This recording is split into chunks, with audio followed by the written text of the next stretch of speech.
रायगढ़ जिला से जिला मुख्यालय 17 किलोमीटर दूर पायंकर के गांव है, वहां मैं पैदा हुआ। और जब मैं 8 साल का था तो मेरे पिताजी का निधन हो गया। मेरी माँ 4थी क्लास तक पढ़ी हुई है और मैं गांव के सरकारी स्कूलों में, छोटे छोटे स्कूलों में पढ़ाई किया। प्राइमरी स्कूल अपने गांव के सरकारी स्कूल में पढ़ा। मिडिल स्कूल पढ़ने के लिए 3 किलोमीटर हम लोग साइकिल से जाते थे। पूरा गिट्टी का सड़क होता था और हर चौक पे पंचर की दुकान होती थी। शिवरतन भैया हंस रहे हैं।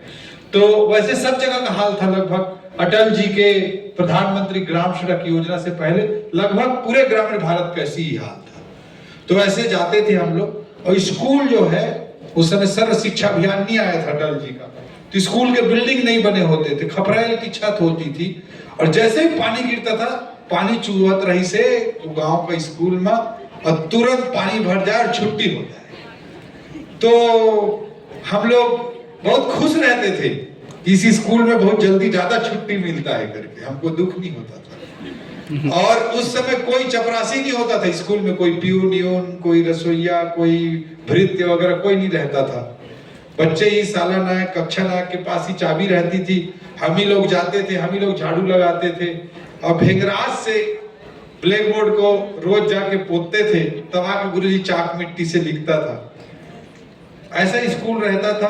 बेंच छोड़ो, टाटपट्टी छोड़ो, दरी छोड़ो, सब लोग अपने अपने झोला में, बस्ता में, अपने अपने बस्ता में प्लास्टिक का बोरा ले लेके भर के जाते थे। उसी को वहां बिछाते थे, उसमें बैठ के पढ़ते थे। ये ज्यादा पुरानी बात नहीं बता रहा हूं मैं, अपने मिडिल स्कूल की पढ़ाई के बाद, मतलब 1992-93 के आसपास की बात बता रहा हूँ। ऐसे ही लगभग भारत का हाल था और कोई भृत्य नहीं होता था और चाबी हम लोगों के पास रहती थी। जिस दिन कम पानी गिरा रहता था तो हम लोग पहले ही स्कूल पहुंच जाते थे, देखते थे कि भरा है कि नहीं भरा है।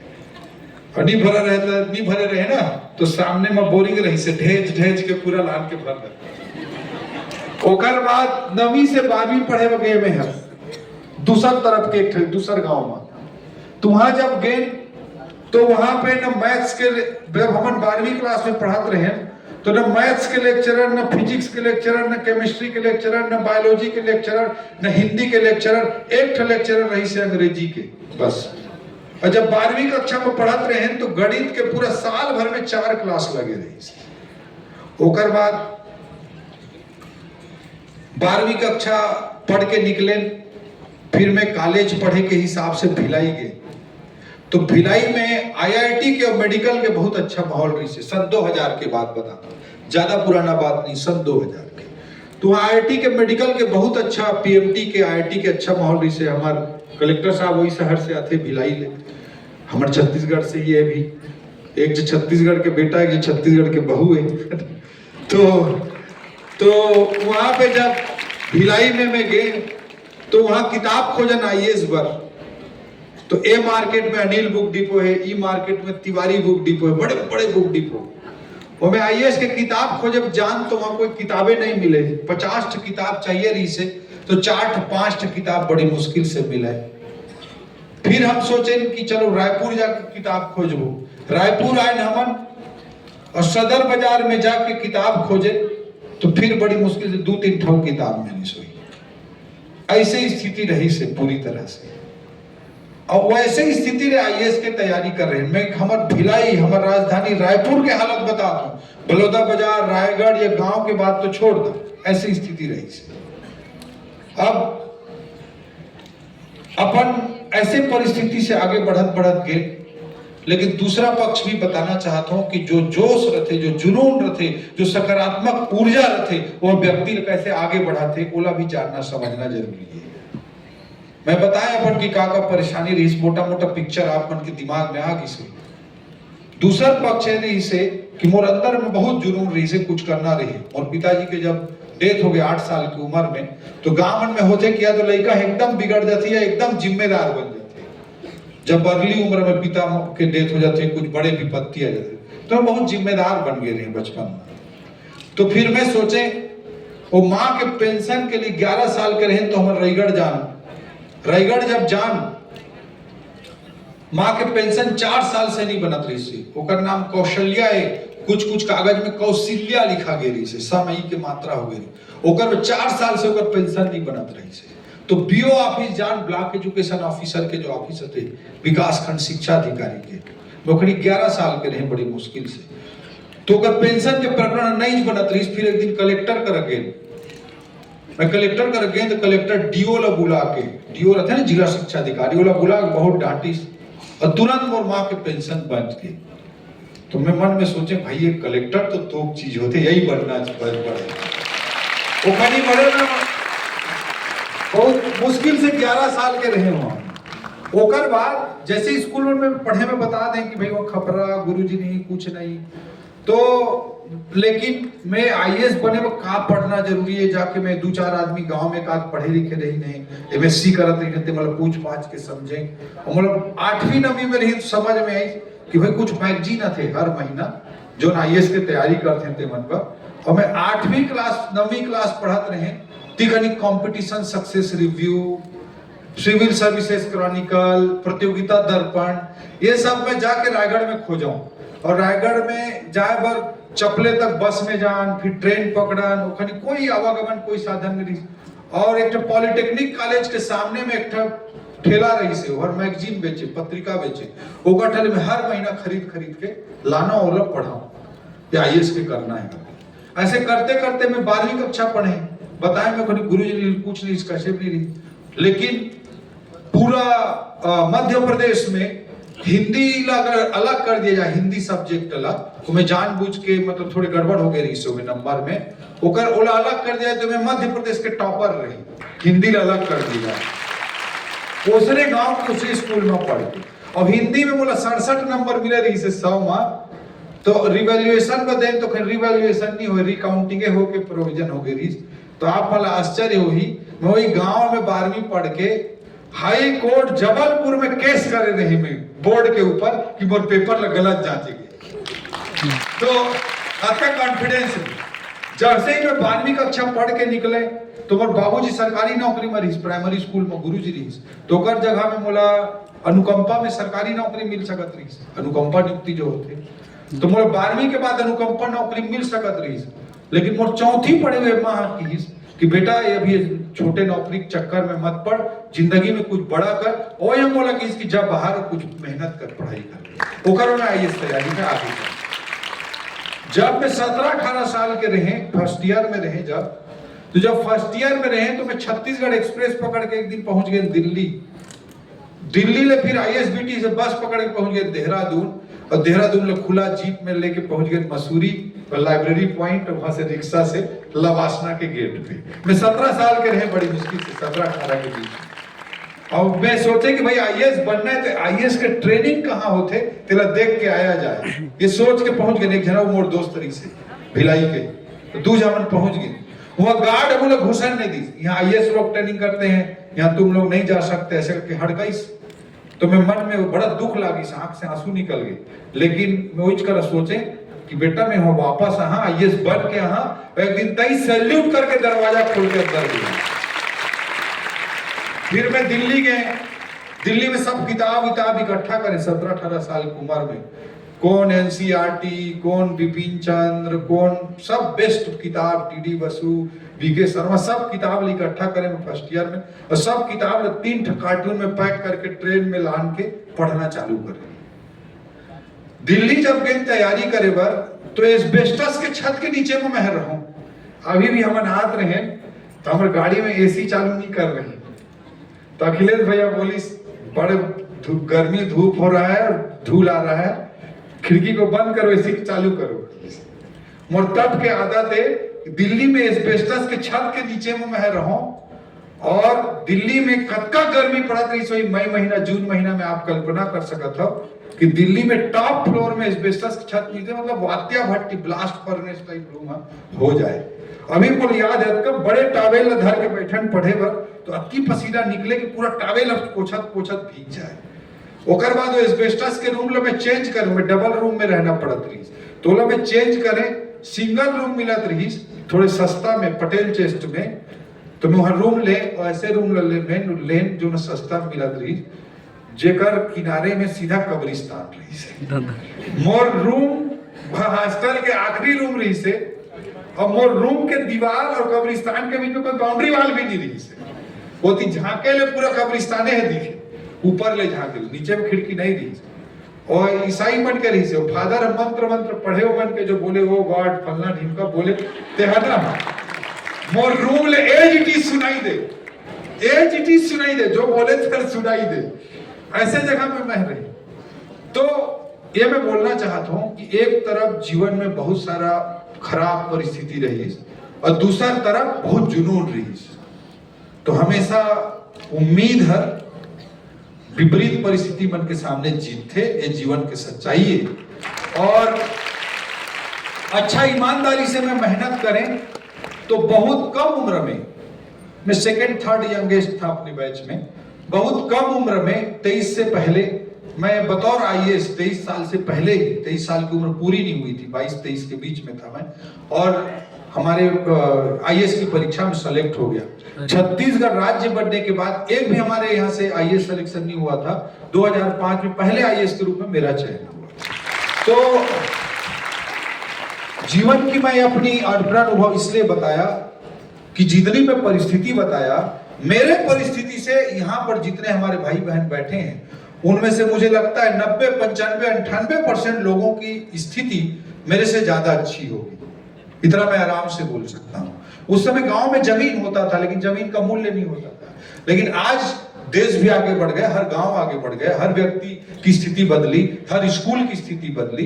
तो आप लोगों की परिस्थितियां ज्यादा ही अच्छी हैं, तो आप ज्यादा कॉन्फिडेंस तरीके से अपने भविष्य निर्माण के लिए आप काम कर सकते हैं। ये मैं पहला चीज कहना चाहता हूं। दूसरा मैं पक्ष में बताना चाहता हूं कि उस समय आज से 30 साल 40 साल पहले जब अखिलेश भैया लोग, शिवरतन जी लोग, हमारे वरिष्ठ लोग अपना जीवन जी रहे थे, अपना युवावस्था में थे, उस समय सरकारी नौकरी छोड़कर अर्थव्यवस्था में बहुत ज्यादा संभावना नहीं थी। लेकिन आज का भारत मोदी जी के नेतृत्व में संभावनाओं से भरा हुआ है। भारत को विकासशील भारत से विकसित भारत बनाने के ट्रांसफॉर्मेशन की प्रक्रिया चल रही है और इसमें अनेकों हजारों लाखों अवसर है।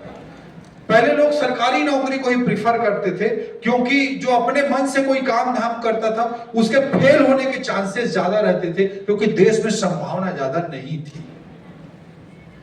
लेकिन आज बहुत तेजी से हमारा देश आगे बढ़ रहा है। दुनिया की फास्टेस्ट ग्रोइंग इकोनॉमी है। We are the fastest growing economy among the larger economies. आज हमारे इकोनॉमी का साइज $4 ट्रिलियन का है। 2047 तक 30-35 ट्रिलियन डॉलर हो जाएगा। तो आज लोगों के पास कुल जितना वेल्थ है, संपत्ति है, धन है, उससे $4 ट्रिलियन आज है, और अगर $30 ट्रिलियन भी होता तो $26 ट्रिलियन नया वैल्यू क्रिएट होगा, ज्यादा दिन नहीं, आने वाले 20-22 साल में। तो आप लोग जिस अवस्था में प्रवेश कर रहे हो और आज के युवा पीढ़ी के पास जो संभावना है वो आज से पहले की पीढ़ियों के पास नहीं थी। और उस समय लोग नौकरी को प्रिफर करते थे क्योंकि नौकरी में सेफ्टी रहता था कि भाई एक फ्लैट करियर है, नीचे जाना ही नहीं है, तनख्वाह तो उतना मिलना ही है, पेंशन तो मिलना ही है, इसलिए लोग नौकरी को प्रिफर करते थे। लेकिन आज इकोनॉमी बहुत तेजी से ऐसे बढ़ रही है, एक्सपोनेंशियल ग्राफ पढ़ते हो ना स्कूल में, कॉलेज में, ऐसे एक ग्राफ होता है, ऐसे जा रहा है, कोई ग्राफ फ्लैट होता है, एक ग्राफ एक्सपोनेंशियल राइजिंग ग्राफ है, ऊपर की ओर बढ़ता हुआ ग्राफ है। तो इसलिए अगर आप फ्लैट करियर जो सरकारी नौकरी नहीं है उसको छोड़ के कोई चीज अपनाओगे तो उसके सक्सेस होने के चांस बहुत ज्यादा है। हो सकता है 5 साल 10 साल आप संघर्ष करोगे, लेकिन 20 साल 15 साल बाद जो सेफ करियर को अपनाएगा उसकी तुलना में आप बहुत ज्यादा आगे बढ़ सकते हो। ये मैं आज के परिदृश्य को देखते हुए आपके भविष्य के करियर के लिए एक बड़े भाई के रूप में इस सलाह देना चाहूंगा। जो इजी रहता है उसको हम लोग एडॉप्ट करना चाहते हैं। भाई मैं तो आईएएस की नौकरी छोड़ा, अभी अखिलेश भैया जिक्र कर रहे थे, मैं आईएएस की नौकरी छोड़ा तो कुछ सोच समझ के छोड़ा होऊंगा। इतना संघर्ष करके मैं आईएएस के लक्ष्य तक पहुंचा था। 13 साल में कलेक्टर रहा, राजधानी रायपुर का कलेक्टर रहा। जब मैं रिजाइन किया तो राजधानी रायपुर के कलेक्टर से अपने करियर के टॉप से रिजाइन किया। तो इतना कुछ किया रहूंगा तो इतना मूर्ख तो नहीं हो सकता कि मैं ऐसे ही छोड़ दिया होऊंगा आईएएस। राजनीति एक पार्ट है, पॉलिटिक्स, भारतीय जनता पार्टी, मोदी जी का नेतृत्व एक बहुत बड़ा अवसर देती है, लेकिन उसके अलावा भी हर जगह आज अपॉर्चुनिटी है देश में, मैं ये कहना चाहता हूँ। राजनीति से इतर भी हर जगह अपॉर्चुनिटी है। वो यशस्वी जायसवाल आप देखते हो, यूपी से उठ के मुंबई चला गया, गोलगप्पे बेचा, फुल्की बेचत रही से, गुपचुप बेचत रही से। वैसे करते करते क्रिकेट खेला, इंडियन टीम का ओपनर बैट्समैन है रिंकू सिंह, आप सब जानते हो। उसको घर वाले बोले कुछ न कुछ नौकरी कर, तू कब तक खाली बैठा रहेगा। जब उसको ये बोले तो रिंकू सिंह क्या किया, नौकरी खोजने गया, जॉब खोजने गया। तो एक कोचिंग में उसको पोछा लगाने का काम मिला था। यूट्यूब में खुद इंटरव्यू में बोला, कभी यूट्यूब में देखना, बोले ये तो नहीं करूंगा चाहे जो हो जाए। अब इंडियन नेशनल टीम का वर्ल्ड कप खेल रहा, मिडिल ऑर्डर बैटिंग करता है, देखे हुए। तो इतने किसी भी क्षेत्र में इतनी सारी अपॉर्चुनिटीज हैं, तो उन अपॉर्चुनिटीज को एक्सप्लोर करें, ये मैं कहना चाहता हूं। तीसरा मेरा जो पक्ष है, जो दूसरा से जुड़ा हुआ ही है, कभी भी बेटा गिनती की पढ़ाई पे विश्वास मत करो। हमारे साथ क्या होता है, हम 12वीं पढ़ लेते हैं, 12वीं पढ़ने के बाद क्या करना है भाई, तो कॉलेज पढ़ना है, कॉलेज पहुंच गए, कॉलेज में ग्रेजुएशन हो गया, ग्रेजुएशन के बाद क्या करना है, तो पोस्ट ग्रेजुएशन करना है। अब एक बाद क्या करना है, तो डबल एमए करबो, ट्रिपल एमए करबो, ऐसे हम सोचते हैं। ठीक है, मेरा कहना है पढ़ाई आपके जीवन की योजना से जुड़ी हुई होनी चाहिए। आपको लक्ष्य क्लियर होना चाहिए कि भाई मुझे क्या करना है, क्या नहीं करना है, उसके हिसाब से हमारी पढ़ाई होनी चाहिए। और पढ़ाई को अपनी योग्यता, अपनी स्किल, अपनी कैपेसिटी, अपनी क्षमता के विस्तार का माध्यम बनाइए। शिक्षा कोई गिनती के क्लास की पढ़ाई का नाम शिक्षा नहीं है। इस बात को हमको समझ करके अपने भविष्य की योजना बनानी चाहिए, तब हम ज्यादा सफल होंगे। मैं आपके हित में बोल रहा हूँ जी। मैं अपने जीवन को उदाहरण में बताया, मैं ग्रेजुएशन किया, ठीक है, नॉर्मल पढ़ाई में किया, ग्रेजुएशन किया, ग्रेजुएशन के बाद मैं आईएएस देने गया। तो देखना हमारी जो कक्षा की गिनती की पढ़ाई होती है, उसका हमारे जीवन में जो हम अच्छा कर पाते हैं, उससे क्या संबंध होता है, क्या संबंध नहीं होता, वो मैं अपने जीवन का उदाहरण आपको बताना चाहूंगा। आप में से सब लोग अपने जीवन में देखेंगे तो मोटा मोटी वही अनुभव मिलेगा। मैं ग्रेजुएशन किया, ग्रेजुएशन में जो मैंने ग्रेजुएशन किया उसमें मेरे सब्जेक्ट थे मैथ्स, फिजिक्स, इलेक्ट्रॉनिक्स, यही सब्जेक्ट थे।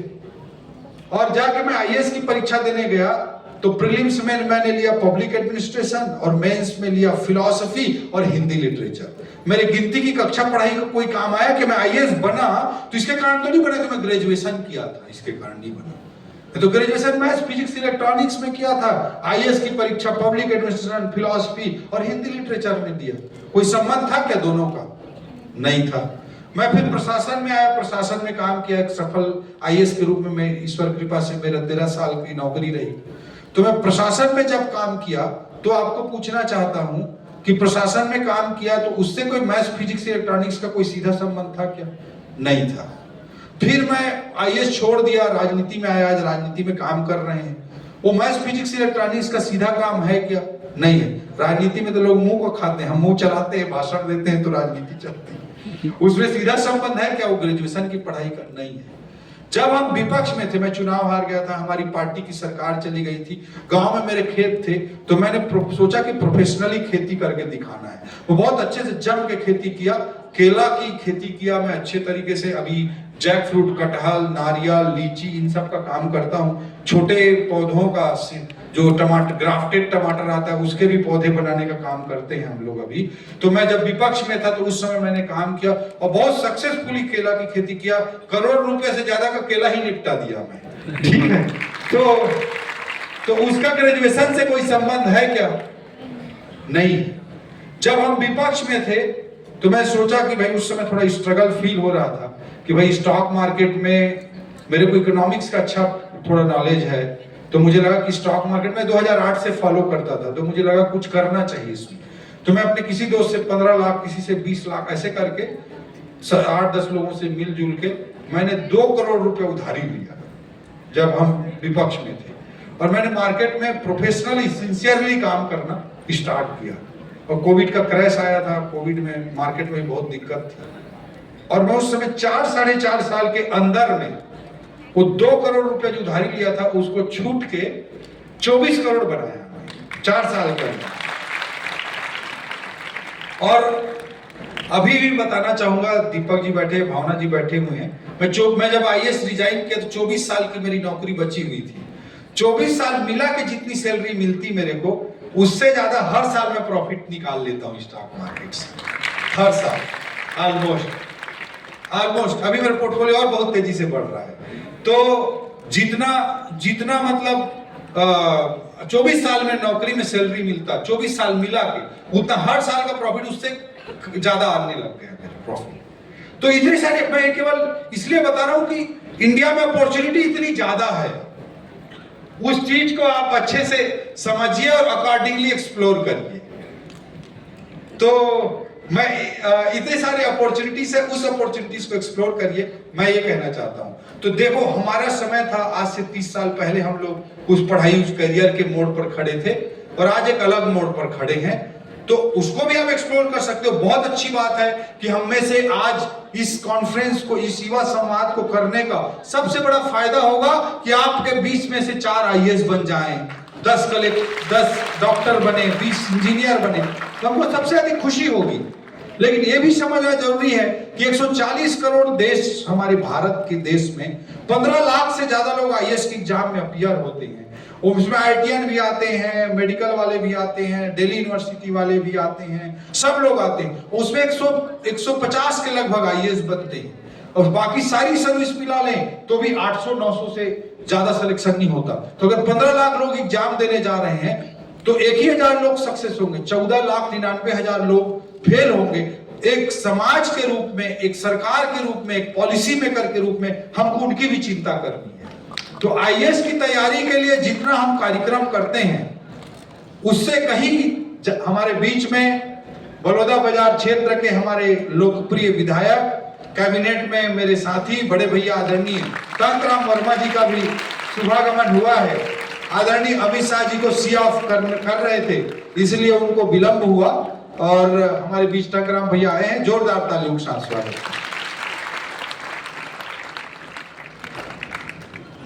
तो मैं क्या बात कर रहा था? हाँ, UPSC सिलेक्शन। तो 14,99,000 बच्चे जो पास नहीं, जो पास होते हैं उनके पास OP चौधरी पहुंच जाएगा, गुलदस्ता लेके, कैमरामैन लेके, फोटो खिंचाएगा, तुरंत सोशल मीडिया में डालेगा। टंकराम भैया पहुंच जाएगा, फोटो खिंचाएगा, उसको सोशल मीडिया में डालेगा। वो जो पास होते हैं 150, 400, 600 लोग, उनके पास पूरी दुनिया जाती है। लेकिन 14,99,000 लोग जो फेल होते हैं और जो हताशा और निराशा में जीवन जीते हैं, उनकी चिंता करना भी समाज के रूप में, नीति निर्माता के रूप में हम सबकी चिंता होनी चाहिए। और समाज में यही अवसर नहीं है, बहुत सारे अवसर हैं। इसलिए दोनों पक्षों को, दोनों संभावनाओं को समझिए। आप अपने आप का आकलन करिए। IAS की तैयारी करा के उनका जीवन बनाना जितना महत्वपूर्ण है, उससे ज्यादा महत्वपूर्ण है कि ये जो कैप पहनी हुई हमारी भाइयों बहनों को जिला प्रशासन ने, कलेक्टर साहब ने इंगेज किया है, उनको एक रास्ता दिखाया, ये भी उतना ही ज्यादा जरूरी है। तो ये सारी आज जीवन की परिस्थितियों को समझते हुए आप आगे बढ़ें, मैं यही कहना चाहता हूं। बजट के लिए मैं इतना ही कहूंगा, नरेंद्र मोदी जी के नेतृत्व में भारत विकासशील भारत से विकसित भारत बनने की महायात्रा की ओर आगे बढ़ रहा है। बहुत तेजी से मोदी जी ऐसे काम कर रहे हैं जो वोट बैंक के अगेंस्ट भी होते हैं, वोट बैंक की राजनीति की कीमत पर वो करते हैं, इतने बड़े बड़े रिफॉर्म्स करते हैं, और उनके माध्यम से ऐसी सब चीजों को कर रहे हैं जो विकसित भारत बनाने के लिए जरूरी है। हम जब 2047 में अमृत काल में नरेंद्र मोदी जी भारत को विकसित भारत बनाने की जब बात करते हैं, तो लोग, विपक्ष के लोग अनर्गल आरोप लगाते हुए बोलते हैं कि भाई ये लोग तो 2047 की बात कर रहे हैं, अभी की बात नहीं कर रहे हैं। ऐसा बिल्कुल नहीं है। आज हम एक स्वप्न के साथ काम करेंगे, तभी आने वाले वर्षों में भारत आगे बढ़ सकेगा। हर चीज 5 साल के वोट बैंक की पॉलिटिक्स के लिए नहीं होती। मोदी जी की राजनीति ने पूरे देश को ये बात बताई है। और इतना मैं कह सकता हूं कि उनके लॉन्ग टर्म टारगेट 2047 के लिए हैं, मिड टर्म टारगेट 2035-2030 के लिए हैं, और हर बजट को उनके 1 वर्षीय योजना विकसित भारत के लिए इस रूप में देखना चाहिए। आप बजट उठाकर देख लीजिए, फ्रेट कॉरिडोर की बात कर